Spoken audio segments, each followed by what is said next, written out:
I work in a Microsoft 365 environment, and for this semester, I'm going to test and see how easy it is for someone to use only the Apple products within the Microsoft 365 environment and beyond. And end of semester, I'll report back and let you know. Welcome to or welcome back to my channel. I'm David McMeekin, an academic currently living in Perth. So here's the plan at this point in time. Microsoft Outlook as a mail client will be replaced by the Apple Mail client. Microsoft Outlook, the calendar aspect, will be replaced by the built-in Apple Calendar. Microsoft PowerPoint will be replaced by Apple Keynote. Now, full disclosure, I have used and do use Keynote quite a bit, but I was in the process of moving back to PowerPoint because of the M365 environment that I work in.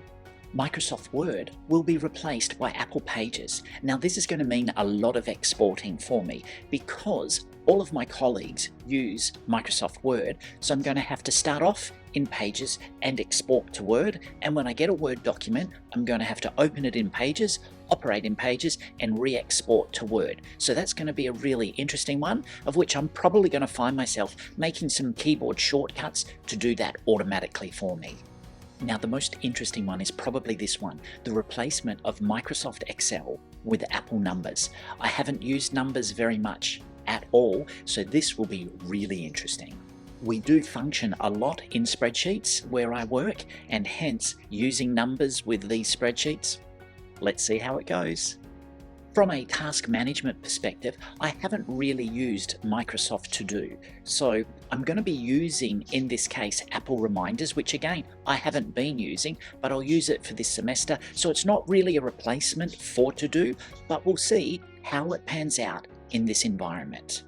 The one Microsoft app that I won't be swapping out because there is no equivalent is Microsoft Teams, and we use that an awful lot. So that will be staying, and I'll be functioning in that environment for the whole semester.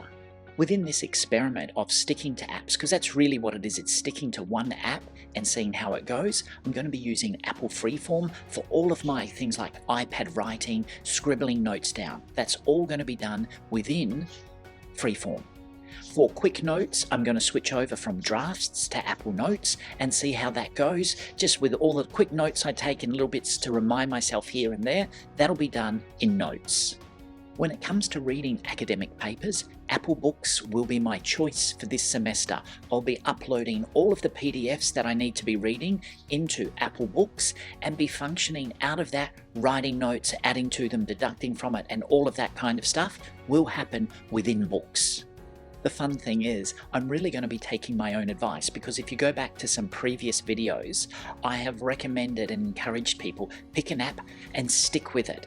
And I'm guilty of not doing that often, and I'll switch apps halfway through things, backwards and forwards, round and round, and sometimes that works great, and there have been occasions where I guess you could call it an absolute disaster, as I've lost things and disappeared and stuff like that. So this time round, it's sticking with these apps for the entire semester.